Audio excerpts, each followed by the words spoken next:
June 14, kapulisan sa probinsya Sugbo andam na sa posibleng epekto sa tropical storm Basyang. Live report. Katabang June. Andam na ang Cebu Provincial Police Office alang sa posibleng epekto sa Tropical Storm Basyang.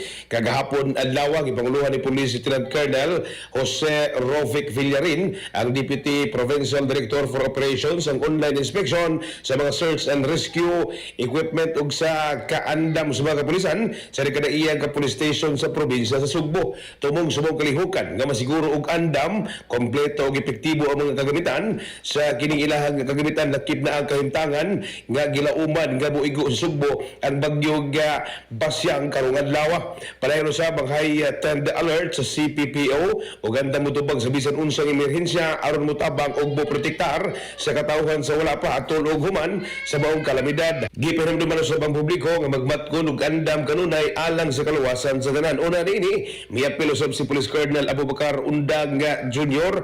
Kini nga Provincial Director sa CPPO sa emergency meeting gipanguluhan usab ni Gobernador Pamila Bari 4 dito sa Cebu Provincial Capital.